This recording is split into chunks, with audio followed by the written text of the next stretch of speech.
तो every time, yeah, this message should be played at the time when we start teaching. 99% time मैं खुद याद रख लेती हूँ ये रिकॉर्डिंग स्टार्ट करना. 1% टाइम्स ऐसा होता है कि मैं भूल जाऊं, तो आप लोग भी याद करिएगा, क्योंकि आपको आपकी स्क्रीन के टॉप के ऊपर एक रेड कलर की डॉट ब्लिंक करते हुए दिख रही है क्या? या Yes, कहीं ma'am. तो ये डॉट आप नोटिस कीजिएगा कि आपकी डॉट आपको दिखाई दे रही है, so that you can make sure कि आपका जो रिकॉर्डिंग है इट इज वर्किंग. अभी मेरी वॉइस अच्छी है या now it is better? Voice में कोई डिफरेंस आया है अभी?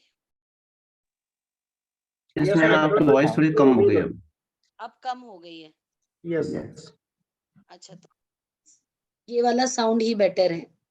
हाँ, ये वाला सही है. ठीक है, done. So I was just switching to the headphone, लेकिन हेडफोन से बेटर मेरे लैपटॉप का वॉल्यूम जा रहा है, तो लेट्स कीप दैट ओनली. तो now let us first understand. DevOps को पढ़ने के पहले हम अंडरस्टैंड करते हैं कि हमें डेवऑप्स की जरूरत क्यों पड़ी. सबसे पहले देखिए, आप अगर आपके आसपास नजर घुमा के देखें तो पहले की दुनिया और आज की दुनिया में काफी बदलाव आ चुका है. पहले जब हम लोगों को टैक्सी करना होता था तो हम टैक्सी स्टैंड जाते थे, वहां ढेर टैक्सियां खड़ी रहती थी, हम उनसे रेट नेगोशिएट करते थे.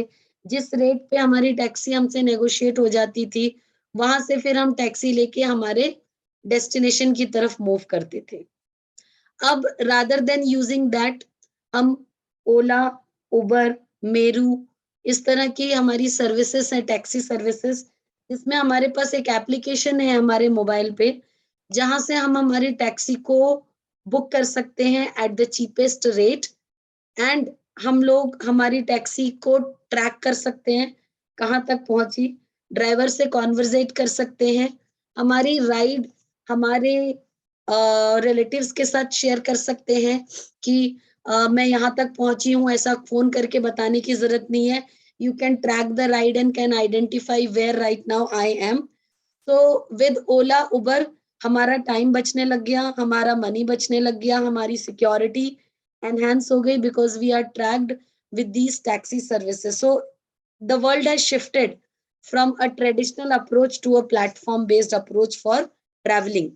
सिमिलरली अगर हम क्लॉथ शॉप्स की बात करें या हमारे डे टू डे आइटम्स की बात करें, तो पहले हम दुकानों पे जाके सामान खरीदते थे. अब हमारे पास Amazon, Flipkart, Myntra, Snapdeal, this that those, इतनी सारी चीजें हैं कि हमें कहाँ खरीदना है, we take a call.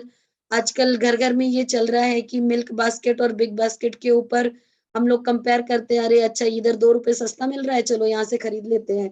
Big basket पे 2 रुपए महंगा मिल रहा है, यहाँ से नहीं खरीदते हैं. तो आप चीजें हर चीज कंपेयर कर रहे होते हैं, जहां से आपको सबसे सस्ता मिलता है, जिस भी ऐप से, आप वहां से जाके आपकी ग्रोसरी, आपके कपड़े, ये सारी चीजें खरीदते हैं. इनफैक्ट हम में से कुछ स्मार्ट बायर्स तो इनफैक्ट ऐसे हैं, क्योंकि पिक्चर बेस्ड सर्चेस इन तरह की एप्लीकेशंस में इन्वॉल्व कर दी गई हैं, तो हम मॉल पे जाके ड्रेस ट्राई करके पसंद करते हैं कि ये लेनी है, उसका फोटो खींच के सर्च करते हैं एंड डिस्काउंटेड रेट्स पे ऑनलाइन परचेस कर लेते हैं. कई कई लोग इस तरह का भी काम, मतलब मेरी कुछ फ्रेंड्स ऐसा कर रही है, मैंने ऐसा सुना. तो मतलब हम इतने स्मार्ट बायर्स आज की तारीख में हो रहे हैं बाय यूजिंग दीज प्लेटफॉर्म्स. अब ये इतने सारे प्लेटफॉर्म्स आपके पास अवेलेबल हैं, इनकी पेमेंट्स के लिए भी आपके पास प्लेटफॉर्म्स अवेलेबल है, गूगल पे, फोन पे, पेटीएम. कभी हम गूगल पे यूज कर रहे होते हैं, कभी फोन पे यूज कर रहे होते हैं. ये अलग अलग कंपनीज हमें अलग अलग ऑफर्स दे रही होती है कि हमारे थ्रू पेमेंट करो तो आपको कैशबैक मिलेगा, आपको डिस्काउंट कूपन्स मिलेंगे, and we use these platforms for doing the payments. तो हमारी हर चीज, हमारा पूरा बिजनेस का मॉडल चेंज हो रहा है, हमारी हैबिट्स चेंज हो रही हैं, हमारी सर्विसेज चेंज हो रही हैं. और इस चेंजिंग वर्ल्ड में जो चीज सबसे ज्यादा मायने रखती है, हमारा बिजनेस जो है वो टेक्नोलॉजी को अडॉप्ट कर रहा है. और इस एडॉप्शन के साथ हमारा सबसे बड़ा रिक्वायरमेंट क्या आ जा रहा है कि हमारा जो बिजनेस है it is actually requiring a fast application development. आज the slow and steady wins the race वाली कहानी पुरानी हो चुकी है, कि धीरे धीरे चलने वाला कछुआ जीत जाता है और खरगोश हार जाता है, ये कहानी पुरानी हो चुकी है आज की तारीख में। आज के एवर चेंजिंग वर्ल्ड में आपको कछुए की तरह नहीं, आपको खरगोश की तरह ही चलना पड़ेगा। अगर you are not fast to the market, you are not new to the market. And if you are not new to the market has been already captured by somebody else, and then you need to give some more additional other things to the customer to capture it down. जैसे अभी आप लोगों ने सुना होगा कि big basket was doing really good in the world, मतलब lockdown के टाइम पे भी, उसके बाद भी होम डिलीवरीज में बिग बास्केट जो ग्रोसरीज प्रोवाइड कर रहा था घर के ऊपर, the people were really loving it. अब क्योंकि मिल्क बास्केट को रिलायंस का जो है उसे अपनी स्पेस बनानी थी, तो टेक्नोलॉजी वाइज फीचर वाइज वो कुछ नया नहीं ला सकता था मिल्क बास्केट बिग बास्केट से। तो what he has crashed down, he crashed down with 7 AM delivery and with bigger discounts. So या तो आप बिजनेस कर लो या फिर आपको डिस्काउंट दे दे के सामने वाले की कमर तोड़नी पड़ेगी if you want to come in the market.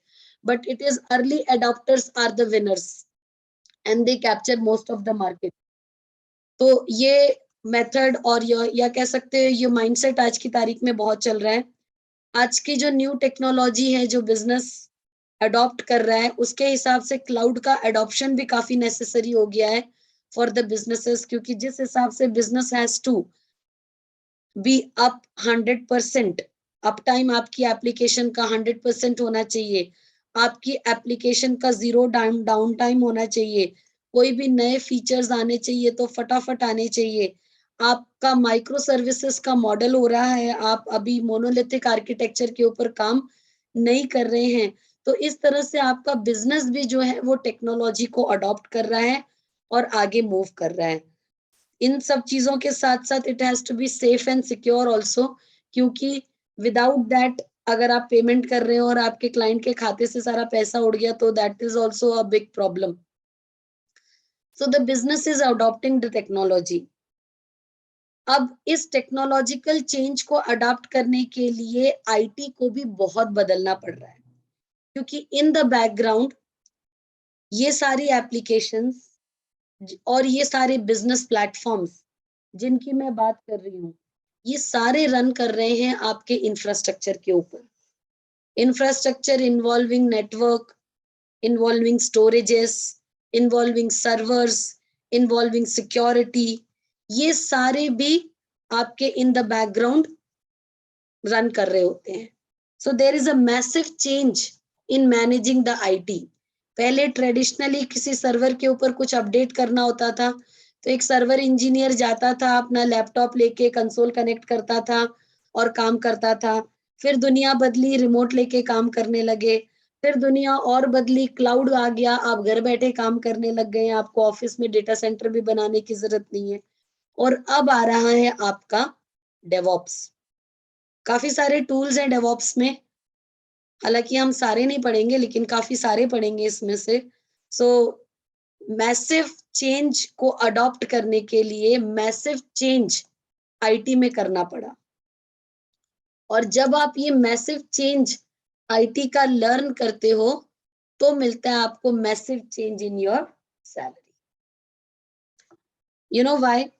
एक एवरेज नेटवर्क इंजीनियर की या डेस्क सर्वर इंजीनियर की सैलरी इंडिया में है 3.5 से लेकर 6 के बीच में रेंज करती है। मुझे आपको बताने की जरूरत नहीं है, आप लोगों को पता है ऑलरेडी कि ये सैलरी स्ट्रक्चर चल रहा है। और एक average mid career DevOps engineer की सैलरी इंडिया में है 12.5 लाख रुपए per annum.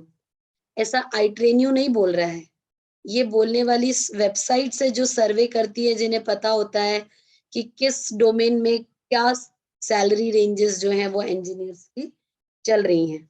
So this is your salaries which a average DevOps engineer is getting. मैं आपको बता रही हूँ, I have another company also, Fluke Infotech के नाम से we have a company. मेरे ही जो नेटवर्क इंजीनियर, सर्वर इंजीनियर्स हैं, I am happy to share कि जो बंदे मेरे पास 3 लाख में 4 लाख में काम कर रहे होते थे, वो बंदे आज 17 लाख, 18 लाख, कोई 12 लाख में, कोई इंदौर में, कोई आउट ऑफ इंदौर में, as on DevOps profile move करे हैं, ठीक है। तो this is the next level of the journey what you guys can have. Day 1 से नहीं, जब आप शुरू में रहेंगे तो आपको शुरू तो वहीं से करना पड़ता है, जो कि एक एवरेज सैलरी है एक्सपीरियंस्ड नेटवर्क इंजीनियर की, 3, 3.5, 4 लाख से आप शुरू करते हैं। 1 से 4 साल का एक्सपीरियंस है, so you move up to this, और एक्सपीरियंस है तो you move up to this, more experience आज की तारीख में ये है, but I am pretty sure the things will change, इतना एक्सपीरियंस बहुत होता है। But then if we focus for ourself over here, and in next 2-3 years moving to 10-12 lakhs for a DevOps engineer, it's a good package that one can expect. Moreover, जो बंदे already काम कर रहे हैं, already packages ले रहे हैं 6-7 लाख का, वो सोचेंगे मुझे पढ़ के फिर DevOps क्या फायदा है। तो please bear it in your mind. आपने वो पिक्चर बहुत अच्छे से देखी होगी कि कैमरामैन की जॉब ड्रोन फ्लायर्स खा गए, वाला पिक्चर मैंने काफी इंस्टाग्राम पे फेमस होते देखा है। आज का जो वर्ल्ड है, जितनी तेजी से क्लाउड की तरफ मूव कर रहा है, उतनी ही तेजी से, उससे मैं कह सकती हूँ कि 1.5 गुना तेजी से the world is getting inclined towards DevOps. Now, if you go and search for any job, whether it is a server administrator or is a network administrator, आप कोई भी जॉब सर्च करो, वहां पे वो आपसे क्लाउड और डेवऑप्स का नॉलेज मांगते हैं। तो if you want to be in the race, those who are already working, उनके लिए भी ये सारा पढ़ना आज की तारीख में नेसेसिटी बन गया। It's not a choice. If you want to remain in the market, it is the necessity that you have to learn this new technology of DevOps. Okay. As I said, कोई prerequisites नहीं है, क्योंकि हम already सब कुछ पढ़ेंगे। लेकिन अच्छा है कि अगर आप in depth AWS का solution architect और Red Hat का RHCSA and RHCE का जो ऑफिशियल ट्रेनिंग्स होती हैं, उन्हें अटेंड करें, क्योंकि आपको मैं सिखाऊंगी, क्लाउड सिखाऊंगी, जितना क्लाउड हमारे इसके लिए जरूरी है, डेवऑप्स के लिए जरूरी है। I will be teaching you all the things related to cloud, मतलब EC2 इंस्टेंस को कैसे लॉन्च करना, कैसे मैनेज करना, रीजन्स क्या होते हैं, अवेलेबिलिटी जोन्स क्या होती हैं, मशीन्स पे आप कैसे काम करते हैं, AMI कैसे बनाते हैं, इंस्टॉलेशंस कैसे करते हैं, सब कुछ सिखाऊंगी मैं आपको। But then cloud itself is a syllabus of 2 months, पूरा तो नहीं सीखेंगे हम। सिमिलरली ये देखो, ये पूरा EC2 के बारे में हम लोग काफी कुछ पढ़ेंगे। These are the topics which are listed. Similarly Linux की भी हम नेविगेशन से रिलेटेड कमांड्स पढ़ेंगे, व्यूइंग से रिलेटेड कमांड्स पढ़ेंगे, फाइल परमिशन, फोल्डर परमिशन, हम 3-4 दिन में ये सारी चीजें कंप्लीट करेंगे, all this concepts of Linux. But then Linux का खुद का कोर्स 1 महीने का होता है, सो उतने लेवल पे, उतने डेप्थ में चीजें नहीं पढ़ी जाती हैं। हम एंसिबल भी पढ़ेंगे, जो कि आएगा बाद में, बट देन हम एंसिबल को भी उस लेवल पे पढ़ेंगे जिस लेवल पे हमारे डेवऑप्स के लिए रिक्वायर्ड है। एज एन टॉपिक एंसिबल खुद 1.5 महीने का कोर्स होता है, तो वो सारी चीजें आपको ध्यान में रखनी है। और अच्छा होगा कि अगर आप इन चीजों की भी ट्रेनिंग प्रोफेशनली करें। In my list of students which are available, मैं देख रही हूँ कि मोस्ट ऑफ द स्टूडेंट्स ऐसे हैं जो ऑलरेडी क्लाउड का ट्रेनिंग कंप्लीट कर चुके हैं। During the training of cloud भी मैंने आपको कहा था कि अगर आप लाइनेक्स की ट्रेनिंग करते हैं तो it is better, you will be a more efficient cloud engineer. Cloud पूरा सीख जाओगे, and I proved my word at the end also कि आपने पूरा क्लाउड सीखा, लेकिन आप क्लाउड में एक ज्यादा एफिशिएंट क्लाउड इंजीनियर बनोगे अगर आपको लाइनेक्स अच्छे से आता है, ठीक है। सिमिलरली अब मैं बोल रही हूँ कि अगर आपको एक ज्यादा अच्छा एफिशिएंट डेवऑप्स इंजीनियर बनना है, डेवऑप्स सीखो, पर डेवऑप्स सीखने के बाद आप में से सबने ये तो सीखा ही हुआ है आई डोंट नो, मतलब मैंने ट्रैक नहीं करा कि कितनों ने ये सीखा है, but you should go for this also. ठीक है. So these are the suggested trainings, not mandatory trainings for attending this DevOps session. हम जितना भी DevOps पढ़ेंगे, we will do the practical of all the DevOps on AWS cloud. But ये DevOps एक individual DevOps का batch है. It is not DevOps of AWS or DevOps of Azure or DevOps of Google. ये किसी एक particular cloud platform का DevOps नहीं है. हम यहाँ पे डेवॉप्स में जो चीजें यूज होती हैं उन्हें एज अ कॉन्सेप्ट पढ़ेंगे. ठीक है. So I may give you a introduction of code pipeline, code deploy, code commit on AWS, but वो पार्ट ऑफ द सिलेबस नहीं है. हम लोग यहाँ पे AWS का डेवलपर एसोसिएट जैसा कोई सिलेबस नहीं कंप्लीट करने जा रहे हैं. The syllabus that we are going to cover is this. हमारे सिलेबस में हम क्लाउड के बेसिक्स को समझेंगे पहले, फिर हम लोग लाइनेक्स को समझेंगे जो कि हमारे डेवऑप्स के लिए जरूरी है. So we will understand about the cloud computing and Linux first and then we will start with DevOps. आपने डेवऑप्स में यही नाम सुने होंगे. गिट आना चाहिए, CI/CD की पाइपलाइन क्या होती है पता होना चाहिए, जेनकिन, शेफ, पपेट, वर्चुअलाइजेशन में डॉकर, कंटेनर, कुबरनेटिक्स, मेवन, एंसिबल, ये सारी चीजें आपको पता होनी चाहिए. तो हम इनको एज अ जनरल पढ़ेंगे. We will understand about all these things. ठीक है. कि हम लोगों का ये सारे जो टूल्स हैं डेवऑप्स के, ये किस तरह से डेवऑप्स की साइकिल में कहाँ फिट होते हैं. बट हम लोग किसी एक स्पेसिफिक क्लाउड को दिमाग में रख के ये चीजें नहीं पढ़ने वाले हैं. मैं आपको गिट पढ़ाऊंगी. गिट क्यों यूज होता है, कहाँ यूज होता है, गिट की क्या कमांड्स होती हैं, कैसे आप आपके गिट के ऊपर आपकी वर्जन कंट्रोलिंग कर सकते हो, कैसे ब्रांचिंग कर सकते हो, मर्जिंग कर सकते हो, ये सारी चीजें हम लोग गिट में पढ़ेंगे. गिट पढ़ेंगे, गिटहब पढ़ेंगे. We will also understand about Chef. हम शेफ को भी काफी अच्छे डिटेल में पढ़ेंगे. पर हम लोग क्लाउड की जो ऑफरिंग होती है AWS में, ऑप्सवर्क फॉर शेफ, AWS वाला, उसे नहीं पढ़ेंगे. हम शेफ को इन जनरल पढ़ेंगे पूरा in depth, but not on the cloud. तो ये सारी चीजें हमारे सिलेबस का पार्ट होने वाली हैं. सो बियर इट इन माइंड कि ये किसी पर्टिकुलर ट्रेनिंग, सॉरी, किसी पर्टिकुलर सर्टिफिकेशन से रिलेटेड ट्रेनिंग नहीं है. ये डेवऑप्स को इन जनरल आपको समझना, डेवऑप्स में काम करना कैसा होता है इंडस्ट्री में, that is what we are going to learn.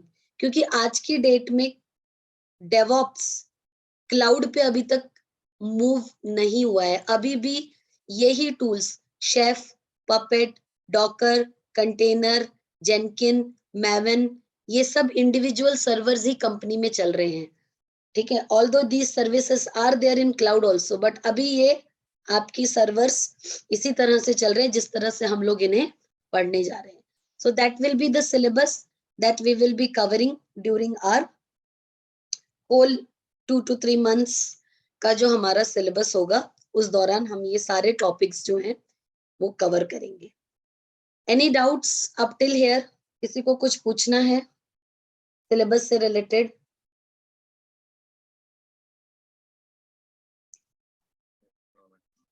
No, ma'am. You can give thumbs up also in the chat. Ma'am one question. हाँ, पूछिए.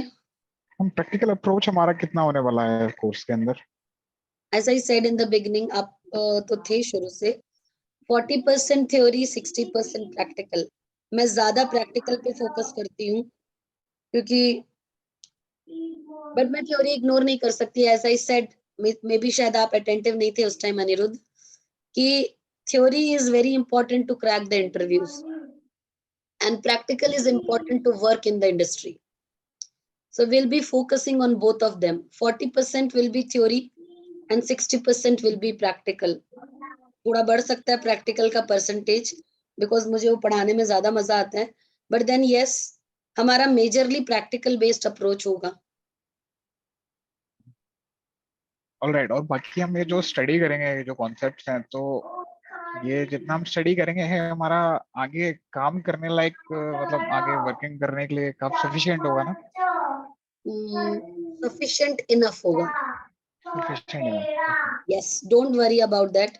You will be able to work as a DevOps engineer. मतलब मैं आपको बता रही हूँ, मुझे याद नहीं कि इनमें से ही कोई बच्चा था या कौन था, मेरे AWS में जितना मैंने कंटेनर पढ़ाया था, उसके बाद 2 दिन बाद उस बच्चे का फोन आया था, बच्चा नहीं, वर्किंग प्रोफेशनल ही था वो, उसने बोला मैम कहते मैं ही मैंने था, मेरे एनवायर, हाँ मैं ही था मैम। ये देखो श्याम है, इसने कंटेनर डिप्लॉय कर लिया था, जबकि हमने बहुत सुपरफिशियल पढ़ा था कंटेनर, मतलब मेरे हिसाब से, अभी तो हम बहुत डीप में पढ़ेंगे, हमने बहुत सुपरफिशियल पढ़ा था, फिर भी इसने क्लाउड पे कंटेनर डिप्लॉय कर लिया था उसके ऑर्गेनाइजेशन में। So this is how we will be good morning study. Ma'am. हाँ जी शैलेंद्र, गुड मॉर्निंग। हाँ जी मैम। हम बढ़िया हैं, आप कैसे हैं? बस बढ़िया हूँ मैम। यहाँ तक किसी अभी को क्या कोई बताया डाउट? मैम कंटेनर में? बोलो शैलेंद्र।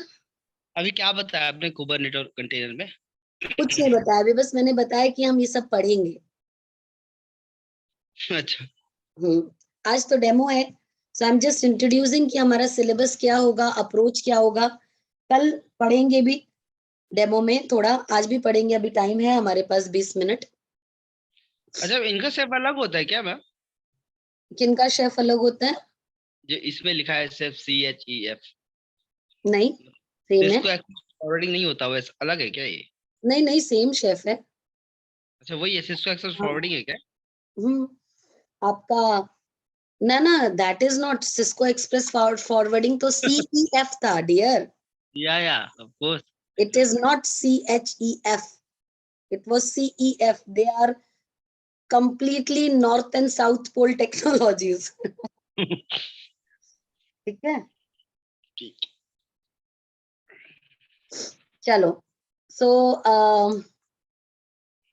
ये हमारा सिलेबस होने वाला है, सो आई होप ये आप लोगों को ऑलरेडी क्लियर था, क्योंकि यही, इससे कम हम लोगों ने प्रोपोगेट किया था हमारे सिलेबस प्रोफाइल के ऊपर कि हम लोग क्या पढ़ाने वाले हैं, बट लेटर मैंने 1-2 टॉपिक्स और ऐड किए हैं, like puppet was not there, but हम पपेट भी लेंगे सिलेबस के दौरान। ऑल्दो शेफ और पपेट दोनों ऑप्शनल होते हैं, किसी ऑर्गेनाइजेशन में शेफ यूज होता है, किसी में पपेट यूज होता है। शेफ ज्यादा फेमस टूल है, बट पपेट भी लोग यूज करते हैं, तो इसलिए थोड़ा हम उसको भी देख लेंगे। अगर किसी को थोड़ा बहुत कोई पपेट से रिलेटेड क्वेश्चंस आ जाते हैं, तो the person should be able to handle. वैसे करके हमने इम्प्रोवाइजेशन किया है, सिलेबस हमारा मतलब कुछ हद तक बन गया है, अगर हम लोग देखें तो हमारा काफी हद तक सिलेबस जो है वो प्रिपेयर हो चुका है, but then it is still getting prepared and still getting, then जैसे जैसे सिलेबस आगे बढ़ता जाएगा, we will be creating the pages and I will be sharing it for you. Okay, so let's start.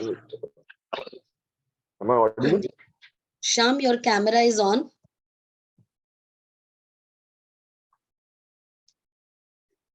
Fine, so let's begin with why do an organization basically needs DevOps and where does it fits into the architecture?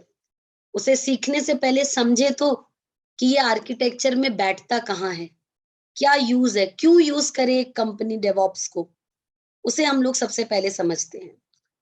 आप लोगों ने ये वाला diagram कई बार देखा होगा, waterfall model.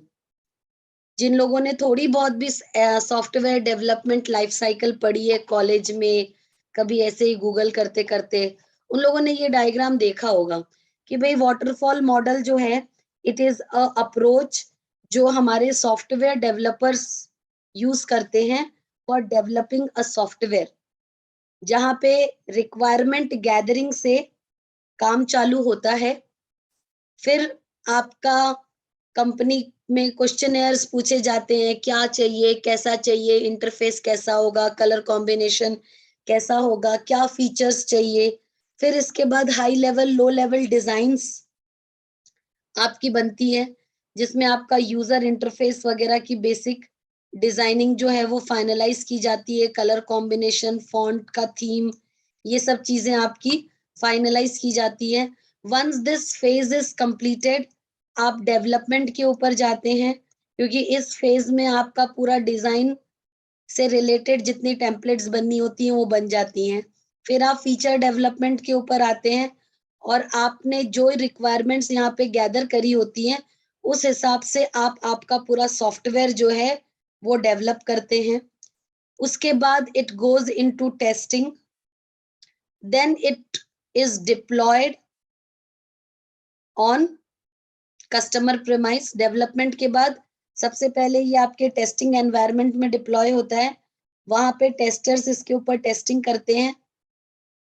जो feedback शुरुआत में कस्टमर ने आपको दिया होता है इन द रिक्वायरमेंट, जिसके हिसाब से आपने डिजाइन किया था, उसके हिसाब से आपने डेवलप किया था, उसके हिसाब से आप इसे टेस्ट एनवायरनमेंट में डिप्लॉय कर देते हो, और टेस्टर्स भी उसी अंडरस्टैंडिंग के बेसिस पे आपके सॉफ्टवेयर को टेस्ट करते हैं। Once the testing is successful, ये कस्टमर प्रीमाइस पे डिप्लॉय किया जाता है। डिप्लॉय करने के बाद जो भी आपका कस्टमर होता है उसके ऊपर वहां पे इसकी इम्प्लीमेंटेशन होती है, एंड देन फिर मेंटेनेंस के टास्क जो होते हैं वो रन होते हैं, कि कुछ भी अगर आपको चेंजेस आपका कस्टमर बोल रहा है कि कभी कोई बग आ रहा है, कोई इशू आ रहा है जिसमें कोई स्लाइड फीचर चेंज वगैरह चाहिए प्रोजेक्ट में, तो वो आप उसे करके देते हैं। ये एक सपने जैसा होता है जो कभी सक्सेसफुल नहीं होता। ये इतनी आसानी से requirement gathering, designing, development, testing, deployment और मेंटेनेंस हो गई। ये जो सॉफ्टवेयर डेवलपमेंट का लाइफ साइकिल था, जिसे आप वाटरफॉल मॉडल कहते थे, उसमें आप समझ लीजिए कि 2 महीने तक आप क्लाइंट से गैदरिंग कर रहे होते थे कि उसको क्या चाहिए, क्योंकि कभी-कभी क्लाइंट खुद भी श्योर नहीं होता कि उसको क्या चाहिए, तो they get internal meetings done और उनका सॉफ्टवेयर का रिक्वायरमेंट्स वो लोग पूरी तरह से गैदर करते थे वाटरफॉल मॉडल में। क्योंकि जब इनिशियल फेजेस जो वाटरफॉल मॉडल हमारा था, उस समय पे एक बार जो कस्टमर ने रिक्वायरमेंट दे दी तो वो सलमान खान हो जाता था, कमिटमेंट कर दिया सो कर दिया। फिर एक बार अगर आपका सॉफ्टवेयर डेवलपमेंट में चला गया, 4 महीने, 8 महीने, 10 महीने आपकी डेवलपमेंट की टीम प्रोजेक्ट को डेवलप कर रही होती थी बेस्ड ऑन द रिक्वायरमेंट जो आपने दिए, और 10 महीने तक कस्टमर पैसा देता जाएगा एवरी मंथ डेवलपमेंट के ऊपर, और इंतजार करेगा कि उसका सॉफ्टवेयर एक दिन बन के तैयार होगा। उसके बाद वो जाता था सॉफ्टवेयर टेस्टिंग के लिए, जहां 1.5 से 2 महीने टेस्टर्स उसके सारे फीचर्स जो आपने दिए थे उन्हें टेस्ट करता है। फिर उसके बाद वो लॉन्च होता है, डिप्लॉय वगैरह होके फंक्शनल होने में 1 महीना लगता है, और तब कस्टमर को एहसास होता है कि अरे भगवान, ये तो वो है ही नहीं जो मेरे को चाहिए था। फ्रस्ट्रेट होके कस्टमर फिर अपनी रिक्वायरमेंट वापस डेवलपर को देता है। फिर राउंड्स ऑफ मीटिंग्स होते हैं जहां पे आपका रिक्वायरमेंट शेयर होता है। फिर डेवलपमेंट की टीम डेवलपमेंट नए सिरे से करती है। फिर उस डेवलपमेंट को मार्केट में पुश किया जाता है और चीजें काम करती है। तो इस तरह से ये साइकिल जो है वो चल रही होती है। ठीक है, सॉफ्टवेयर डेवलपमेंट की वाटरफॉल मॉडल, जो कि काफी पुराना मॉडल था, जिसके प्रॉब्लम्स क्या क्या थे। सबसे पहले गलती होने के चांस बहुत ज्यादा थे, क्योंकि इंफॉर्मेशन गैदरिंग जो है वो एक बार होती थी कस्टमर से, और उसके बाद जो एक टीम गई थी इंफॉर्मेशन लेने के लिए, उसने जो समझा वो ही वो आपको आगे आपकी टीम को बताती है। आप लोगों ने कई बार पार्टी में एक गेम खेला होगा जिसमें सब लोग एक दीवार की तरफ मुंह करके खड़े हो जाते हैं। सबसे आखिरी में लाइन में जो खड़ा होता है वो एक एक्शन करके अपने आगे वाले बंदे को बताता है। फिर वो एक्शन वो सेकंड नंबर वाला बंदा थर्ड नंबर वाले बंदे को करके दिखाता है। तब तक बाकी सारे ब्लाइंड होते हैं कि क्या हो रहा है। और आपने रियलाइज किया होगा कि बाय द टाइम आखिरी बंदे तक वो एक्शन पहुंचती है, उसका कुछ का कुछ हो चुका होता है। मतलब वो शुरू कहाँ से हुई होती है और वो पहुंच कहाँ जाती है एक्शन। आप लोगों ने ये वाला गेम कई बार पार्टीज में खेला होगा, खेला है किसी ने?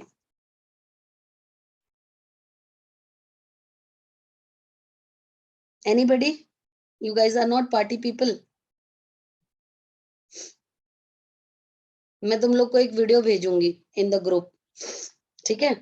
Then you will be able to make sense कि आप एक एक्शन करते हो, आप जब उसे किसी दूसरे को समझाते हो तो आप उसे अपने तरीके से समझाते हो, उसमें जो ओरिजिनल रिक्वायरमेंट थी उसका कुछ हिस्सा गुम हो जाता है। When it is passed on to the next person, again थोड़ा सा रिक्वायरमेंट का हिस्सा गुम हो जाता है, आप उसमें थोड़ा अपनी तरफ से चीज को ऐड कर देते हो, तो by the time and product जो बन के आता है वो रिक्वायरमेंट से काफी अपोजिट या फिर अलग हो जाता है। That was the one of the issues with the traditional software development life cycle. Management bottleneck हो जाती है, क्योंकि भाई डेवलपर बोलेगा आपने ही तो बोला था कि ये बनाओ, हमने बना दिया। मिलने के लिए तो 4 ही लोग गए थे रिक्वायरमेंट गैदरिंग के लिए, वहां से जो इन्फॉर्मेशन लेके आए उस हिसाब से बन गया। ट्रांसपेरेंसी नहीं रहती, जब तक पूरा सॉफ्टवेयर बन नहीं जाएगा तब तक कस्टमर को देखने को ही नहीं मिलता है, क्योंकि सॉफ्टवेयर काम ही नहीं करेगा, कंपाइलिंग में एरर देगा अगर पूरे सारी चीजें सब कुछ बना हुआ नहीं रहेगा तो। कॉस्ट बहुत ज्यादा होती थी क्योंकि टाइमलाइंस बहुत ज्यादा होते थे। फीडबैक कब मिलता था? जब पूरा सॉफ्टवेयर बन के तैयार हो गया, उसके बाद अगर कुछ भी चेंज करना है, ऐसा अगर आप डेवलपर को बोलते थे वो चेंज करने के लिए, तो डेवलपर को ऐसा लगता था उससे डेवलपर से उसकी किडनियां डोनेशन में मांग ली गई हैं। इतना डिफिकल्ट होता था बने बनाए सॉफ्टवेयर में चेंज करना, क्योंकि ट्रेडिशनल जो अप्रोच थी जिसमें आपका आर्किटेक्चर आपका पूरा मोनोलिथिक होता था। मोनोलिथिक मतलब कि सारी एप्लीकेशन आपका एक सिंगल स्ट्रक्चर के अंदर बाइंडेड होती थी, हर एक चीज दूसरी चीज से कनेक्टेड है, tightly coupled with each other. एक मॉड्यूल या फिर आप कह लो एक part of code is highly dependent on other part of code. आपने इधर चेंज किया, वो किधर रिफ्लेक्ट होके किधर बग क्रिएट करेगा, you need to keep that track. वो बहुत डिफिकल्ट हुआ करता था मोनोलिथिकल आर्किटेक्चर्स में। और यहाँ पे आपका जो टीयर होता था, मतलब आज की तारीख में वेब टीयर, ऐप टीयर और डीबी टीयर, ये 3 टीयर्स होते हैं जिनके अंदर आपका वेब टीयर आपकी यूजर की रिक्वेस्ट को एक्सेप्ट करता है, वेब सर्वर जिसे आप कहते हो। ऐप टीयर आपका बिजनेस लॉजिक होता है जहां पे एक्चुअली आपकी एप्लीकेशन काम कर रही होती है। और डीबी टीयर वो जगह होती है जहां पे आपका डेटा स्टोर हो रहा है। पहले पुराने जमाने में ये तीनों टीयर्स आपके एक ही फिजिकल सर्वर के ऊपर एग्जिस्ट कर रहे होते थे और एक ही सिंगल आर्किटेक्चर कोड के अंदर ये बाइंडेड होते थे, जिन्हें आप आपके खुद के डेटा सेंटर्स में डिप्लॉय करते थे और कस्टमर को प्रोवाइड करते थे। मतलब खुद के इन द सेंस कस्टमर के खुद के डेटा सेंटर में जाके आप इन्हें डिप्लॉय करते थे। आप आपके एनवायरनमेंट में क्रिएट करते थे और आप उसको कस्टमर के एनवायरनमेंट में जाके डिप्लॉय करते थे। इस तरह से आपकी डेवलपमेंट की, आर्किटेक्चर की, डिप्लॉयमेंट की और आप एप्लीकेशन के इंफ्रास्ट्रक्चर की मेथोडोलॉजी फॉलो की जाती थी, जिससे कि आपका काफी प्रॉब्लम्स, जब ये छोटे छोटे शुरू के दिनों में क्या छोटे छोटे सॉफ्टवेयर बनते थे, तब ये आर्किटेक्चर बहुत सक्सेसफुल था। ऐसा नहीं मैं बोल रही हूँ कि ये आर्किटेक्चर शुरू से फेलियर था, पहले ये आर्किटेक्चर बहुत सक्सेसफुल था वाटरफॉल मॉडल, क्योंकि सॉफ्टवेयर ही छोटे छोटे बना करते थे। जैसे मैंने बोला कि I started working as a developer and started selling product in the market. मैंने जो सॉफ्टवेयर बना के बेचे थे उसमें से एक सॉफ्टवेयर था इन्वेंट्री मैनेजमेंट सिस्टम। एक गैराज के लिए मैंने इन्वेंट्री मैनेजमेंट का सॉफ्टवेयर बनाया था, जिसमें हम लोगों ने ये किया था कि भाई हमारा जो क्लाइंट है उसके पास कितने कौन सी चीजें क्या स्पेयर में है, वो कम होने लग जाए तो जब भी बंदा वो कर रहा है, उसको बुक कर रहा है किसी कस्टमर के लिए, तो स्क्रीन पे एक मैसेज पॉपअप होगा कि inventoried item is going below the stock limit, ताकि उसका रीऑर्डरिंग परचेसिंग जो है वो प्लेस हो सके। लेकिन आज की तारीख में चीजें बदल गई है, काफी कॉम्प्लेक्स सॉफ्टवेयर जो है वो डेवलप किए जा रहे हैं। पहले आपके ये 3 साइलोज होते थे। एक कस्टमर होता था जो सॉफ्टवेयर की रिक्वायरमेंट देता था, एक डेवलपर्स होते थे जो सॉफ्टवेयर डेवलप करके टेस्टर्स को दे देते थे, और फिर हमारी बेचारी आईटी इंफ्रास्ट्रक्चर की टीम आती थी जो ये सॉफ्टवेयर को ले जाके कस्टमर साइट पे डिप्लॉय करके उसे ऑपरेशनल करती थी, जिसे कोई आइडिया नहीं होता था कि कस्टमर ने क्या रिक्वायरमेंट दी थी।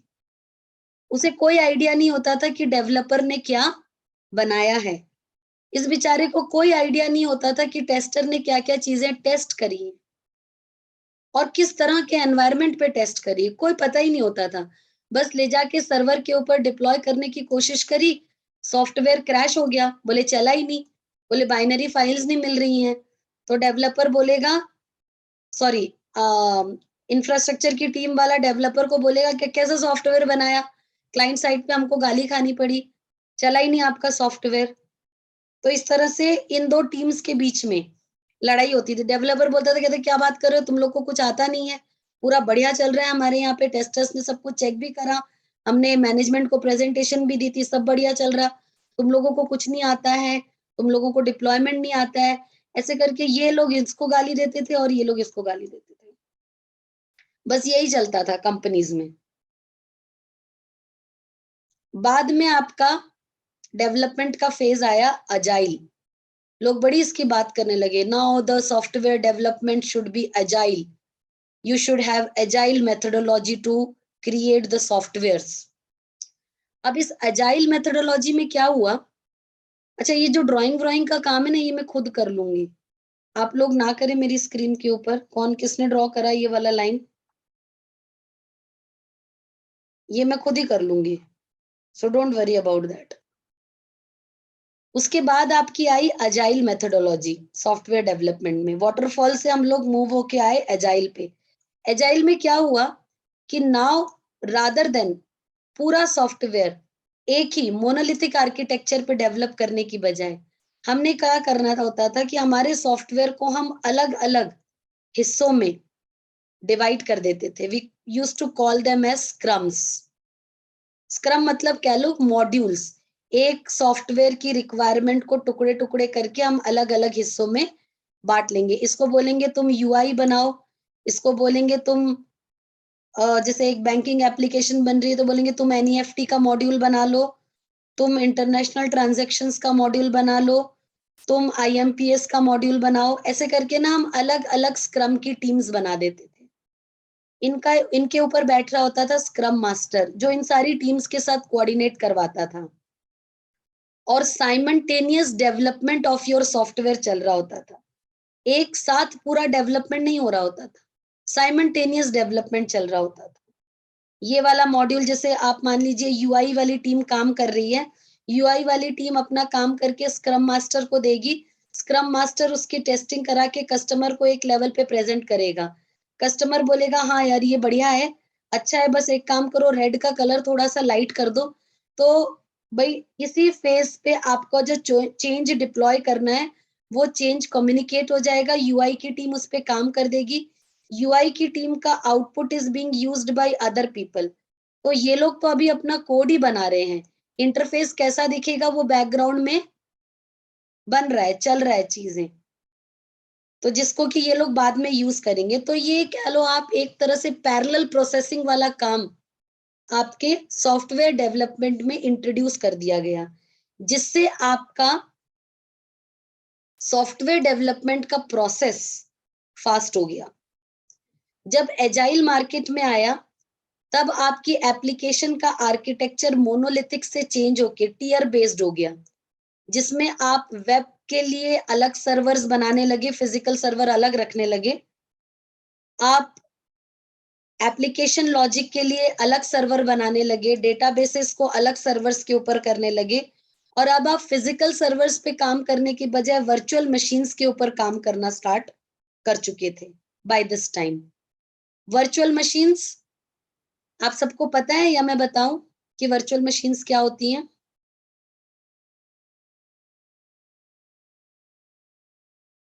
मेरे हिसाब से आप सबको पता होना चाहिए कि वर्चुअल मशीन्स क्या होती हैं.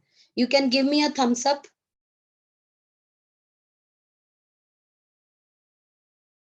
Yes, everyone knows what virtual machines are. एक फिजिकल मशीन के ऊपर आप एक मल्टीपल वर्चुअल मशीन्स जो हैं वो क्रिएट कर सकते हैं. तो एजाइल मेथोडोलॉजी में आप आपके सॉफ्टवेयर को आपने मॉड्यूल्स में डिवाइड करा. ये मॉड्यूल्स एक दूसरे के साथ कम्युनिकेट कर रहे होते थे और आपका आर्किटेक्चर भी टियर बेस्ड आर्किटेक्चर हो गया, जिसमें आपने आपका वेब टियर, ऐप टियर और डीबी टियर अलग कर दिया और इनको फिजिकल सर्वर्स पे डिप्लॉय करने की बजाय अब आप इनको वर्चुअल मशीन्स पे डिप्लॉय करने लगे. और अब rather than you deploying it in customer infrastructure, आपने इसे होस्ट करना चालू कर दिया. आप बोलते थे मैनेज्ड सर्विस दे देते हैं सर आपको, हमारे ही डेटा सेंटर में हम सर्वर बना देंगे और आपकी एप्लीकेशन होस्ट कर देंगे, आप इसे यूज कर लीजिएगा. कस्टमर के लिए काम इजी हो गया. अब इसमें क्या हुआ, एजाइल के आने से आपकी कस्टमर की जो सॉफ्टवेयर की रिक्वायरमेंट थी और डेवलपमेंट और टेस्टर के बीच का जो गैप था उसे इसने फिल कर दिया. अब ऐसा नहीं होता था कि आपका डेवलपमेंट का प्रोसेस स्लो है और कस्टमर को आखिर में ही सब कुछ देखने को मिलेगा. बैक एंड फोर्थ छोटी छोटी चीजें बन के कस्टमर के पास जाती रहती थी, कस्टमर उसे अप्रूव करता रहता था. तो स्क्रम मास्टर का यही काम होता है, अप्रूवल लेते रहना, दिखाते रहना, छोटे छोटे मॉड्यूल बना के, बोले देखो ये अच्छा है ना, ये ठीक है ना, देखो मैंने, अगर जैसे हम बात करें लेमैन लैंग्वेज में बात करें तो हम जैसे पालक या मतलब मान लो मटर पनीर बना रहे हैं, तो हमने पहले प्याज काट लिए, फिर हम कस्टमर को दिखा देंगे देखो ऐसे ऐसे डाइस्ड प्याज मैंने काटे हैं, चलेंगे ना. कस्टमर बोलेगा नहीं नहीं नहीं, जूलियन काटो, लंबे लंबे प्याज काटो.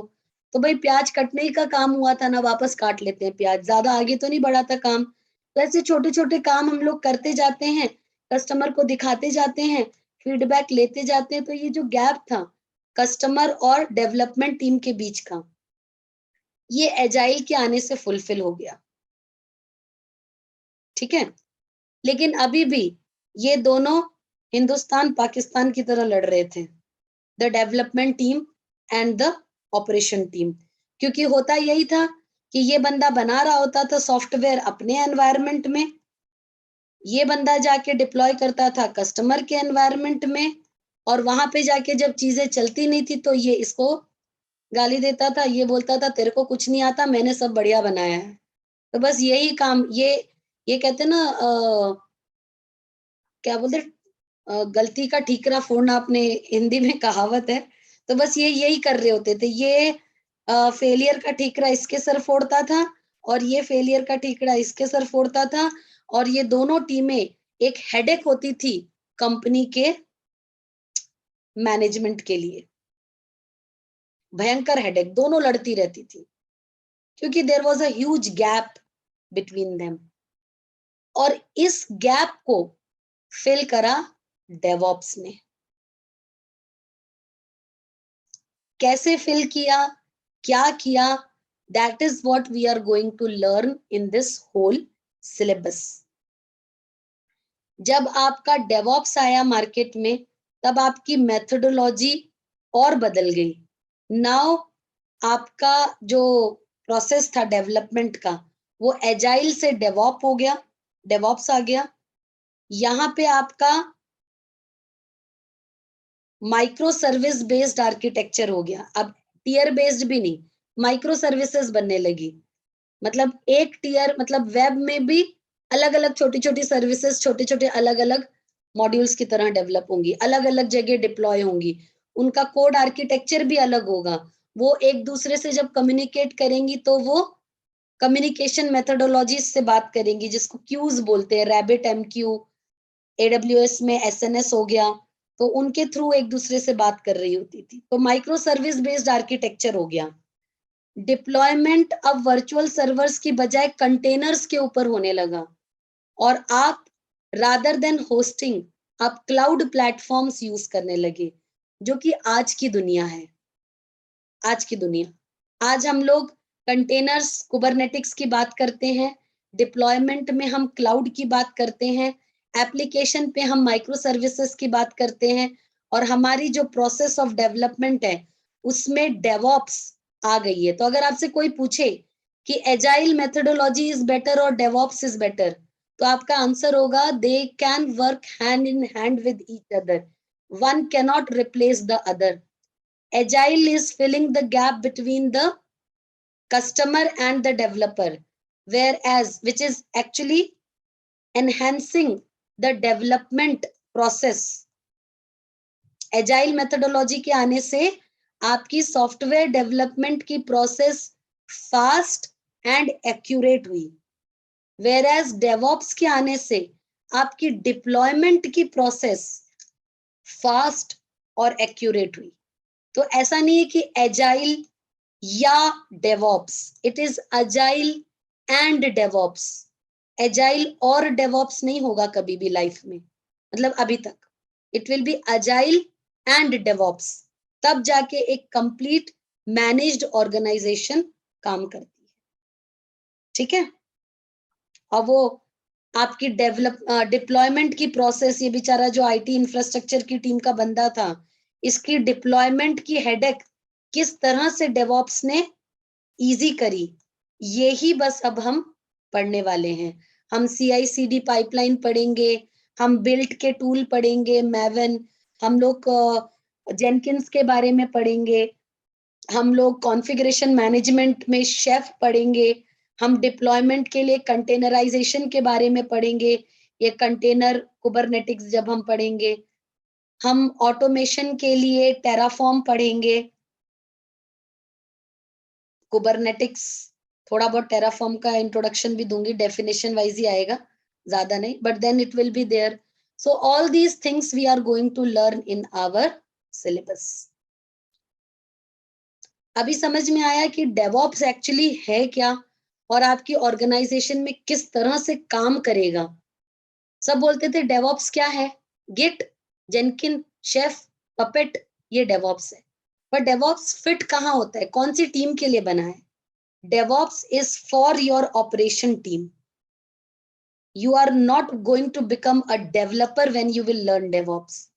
You will still be an IT operation person. But अब आपका काम easy हो जाएगा with the help of the tools that we are going to learn in DevOps. So that is why इसका नाम पड़ा है Dev और Ops टीम को जोड़ने वाला DevOps। समझे?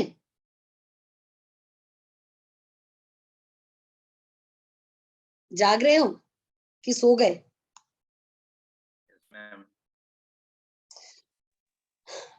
बड़ा मजेदार होने वाला है सब कुछ। आई होप आप लोगों को समझ आया मेरा समझाने का तरीका और जो हमारा सिलेबस होने वाला है वो। I will make things very simple for you. जितना बड़ा हवा बना के रखा हुआ है मार्केट में डेवऑप्स को, I will break this particular mindset कि डेवऑप्स बहुत डिफिकल्ट चीज है। डेवऑप्स बहुत आसान चीज है, बहुत यूजफुल चीज है। आप उसे जिस तरह से आज कर रहे हो चीजों को, उससे ज्यादा चीजें आसान हो जाएंगी अगर आप उसे वाया द डेवऑप्स करते हो। क्योंकि आजकल 2 4 10 सर्वर नहीं होते किसी कंपनी में, आजकल सर्वर 100 की गिनती में होते हैं। 200, 400, 700, 800 इतने सारे सर्वर्स को एक आईटी इंफ्रास्ट्रक्चर टीम के बंदे को मैनेज करना is very difficult without DevOps. That is the reason people are asking for DevOps. आजकल एक नई टर्म कॉइन की जा रही है, नेटऑप्स, नेटवर्क एंड ऑपरेशंस। वो भी एक्चुअली इसी का पार्ट है, उसमें भी डेवऑप्स ही यूज हो रहा होता है मोर और लेस। थोड़ा पाइथन कोडिंग चाहिए रहता है। ठीक है, चलो आज यहीं रुक जाते हैं।